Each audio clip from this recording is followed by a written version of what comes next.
اثر کی رکعات کی تعداد، اثر کی نماز اب 4 فرض. صائب بن یزید سے مروی ہے، وہ کہتے ہیں کہ ظہر اور عصر کی نماز 2 رکعت فرض کی گئی تھی، تو صحابہ ظہر کے بعد 2 رکعت اور عصر کے بعد 2 رکعت ادا کرتے تھے. جب ظہر اور عصر کی نماز 2 رکعت تھی نا، تو صحابہ کیا کرتے تھے؟ ظہر کے بعد بھی 2 رکعت پڑھتے تھے اور عصر کے بعد بھی 2 رکعتیں پڑھا کرتے تھے. اتنی بات سمجھ آ گئی؟ اوکے. پھر ان پر ظہر کی 4 رکعت اور عصر کی 4 رکعت فرض کر دی گئی. یہ پیچھے بھی گزر چکی ہے نا بات. جب ان پر 4 رکعتیں فرض کر دی گئی تو انہوں نے 2 نفل رکعتیں پڑھنی چھوڑ دی. عصر کے بعد کے 2 نفل چھوڑ دیے. فرض سے پہلے 4 رکعت کی فضیلت. فرض سے پہلے 4 رکعت کی فضیلت. یہ کون سے فرض ہیں؟ عصر کے. ابن عمر سے مروی ہے، انہوں نے کہا کہ رسول اللہ صلی اللہ علیہ وسلم نے فرمایا، اللہ اس شخص پر رحم فرمائے جو عصر سے پہلے 4 رکعتیں پڑھے. عصر سے پہلے 4 رکعتیں پڑھنے والے کے لیے کیا ہے؟ اللہ کی رحمت. جی. عصر کے بعد چھوٹی ہوئی نماز پڑھنے کا جواز. کون سی نماز چھوٹی ہوئی؟ جو ظہر کی چھوٹ گئی تھی آپ کی. ٹھیک ہے، یہ بڑی دلچسپ حدیث ہے. قریب مولا ابن عباس سے مروی ہے کہ عبداللہ بن عباس رضی اللہ عنہما عبد الرحمن بن اظہر اور مسور بن مخرمہ نے انہیں نبی صلی اللہ علیہ وسلم کی زوجہ حضرت عائشہ کی خدمت میں بھیجا. قریب جو ہے یہ ابن عباس کے آزاد کردہ غلام ہے.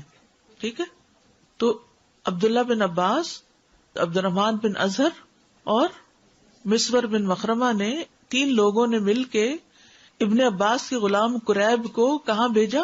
نبی صلی اللہ علیہ وسلم کی زوجہ حضرت عائشہ کی خدمت میں بھیجا اور کہا کہ انہیں ہم سب کی طرف سے سلام کہنا. اب ادب سیکھیے.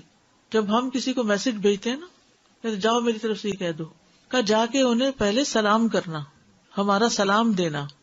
اس سے بھی پتہ چلتا ہے کہ سلام بھجوایا جا سکتا ہے. اور ان سے عصر کے بعد 2 رکعتوں کا مسئلہ پوچھنا اور کہنا کہ ہمیں معلوم ہوا ہے کہ آپ یہ رکعتیں پڑھتی ہیں، جبکہ ہمیں یہ بات پہنچی ہے کہ رسول اللہ صلی اللہ علیہ وسلم نے ان سے منع فرمایا ہے کہ عصر کے بعد اب 2 رکعتیں نہیں ہیں، آپ کیوں پڑھتی ہیں یہ؟ چنانچہ میں، یعنی قریب کہتے ہیں، ان کی خدمت میں حاضر ہوا اور وہ سب بات پہنچائی جو انہوں نے مجھ سے کہی تھی. تو عائشہ رضی اللہ عنہا نے کہا کہ جاؤ ام سلمہ سے معلوم کرو. خود جواب نہیں دیا، کیا کہا؟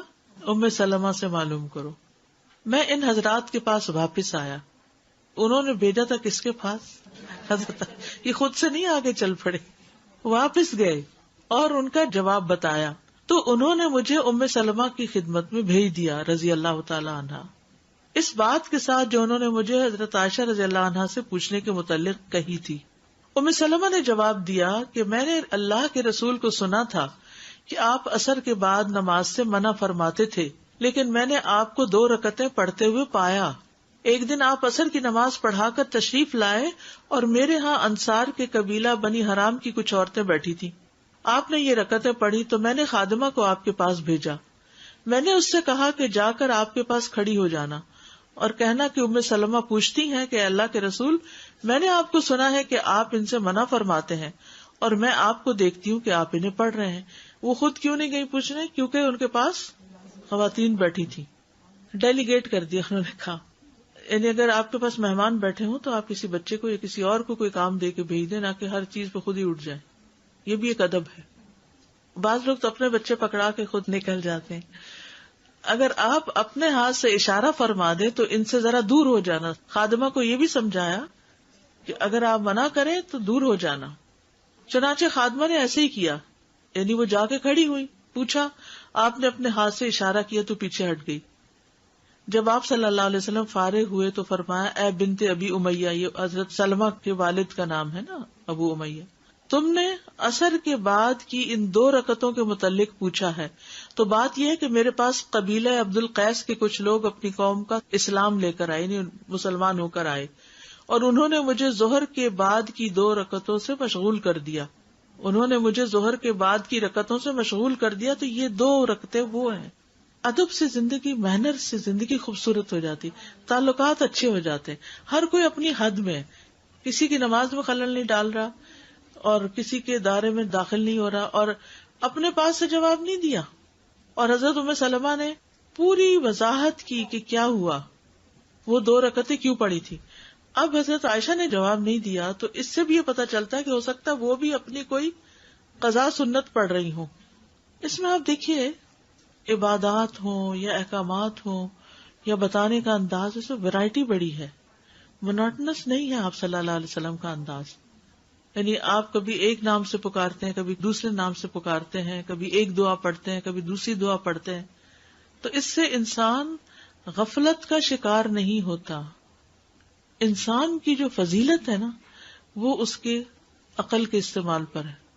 جہاں عقل کی کمی ہوئی وہاں اس کا مقام گرا. اور یہ ادب آداب جو ہیں ان کا لحاظ رکھنا عقل مند ہونے کی نشانی ہے. بے ادب بے نصیب. اور حضرت عائشہ کو اس بات کا پتہ ہوگا، یہ ڈسکس ہوئی ہوگی کہ حضرت ام سلمہ اس وقت زیادہ بہتر پوزیشن میں ہے کہ بات پوری سمجھا دے. اور ویسے بھی ام سلمہ رضی اللہ عنہا بھی بڑی فقیہہ خاتون تھی. امام ابن القیم نے لکھا کہ اگر ان کے فتاوی کو اکٹھا کیا جائے تو کتاب بن جائے. بعض اوقات خادموں کا یہی کام ہوتا ہے نا کہ وہ بے سمجھ ہوتے ہیں اور ایک بات جو مالک نے کہی وہ بے وجہ دہرائے چلے جاتے ہیں، تو وہ بھی ادب ساتھ سکھا کے بھیجا. اس سے تربیت کا پتہ چلتا ہے. سنن نبی داؤد 1275 ہے حدیث کا نمبر. جی استاذہ، یہ جو بچے یونیورسٹی جاتے ہیں تو ان کا یہ بڑا اسپیشل وے ہے کہ وہ کہتے ہیں جو ٹیچر ایک دم ایک یہ مونوٹنس وے میں پڑھا رہے ہوتے ہیں تو وہ سب سے بورنگ کلاس ہوتی ہے. بالکل. اور وہ اپنا پورا جو ریسٹ رہتا ہے وہ اس کلاس میں کرتے ہیں. تو سبحان اللہ، جو آپ کا یہ ورڈ آپ نے بولا تو مجھے اس سے وہ بات یاد آئی کہ کیوں اس طرح ہر چیز میں ورائٹی ہے کہ غفلت سے جو ہے وہ نکلو. ہر چیز کو شعور کے ساتھ کرو. بالکل. عربوں کے ہاں تو مہینے کی ہر رات کا نام الگ ہے، چاند کا. یعنی بہت ویرائٹی ہے. ایک ایک جانور کے، شیر کے کئی نام ہیں، شراب کے کئی نام ہیں. تھوڑی سی پوزیشن سچویشن بدلی، نام بدل گیا. اس سے پتہ چلتا ہے کہ کمیونیکیشن کتنی درست ہوتی ہوگی.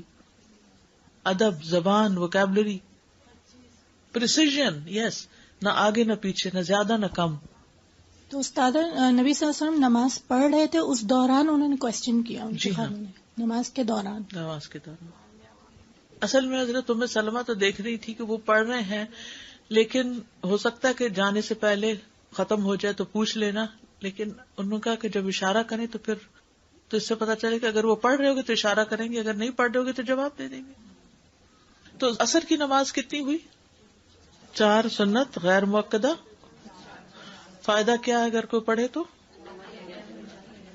جی اللہ کی رحمت ہوگی اس پر.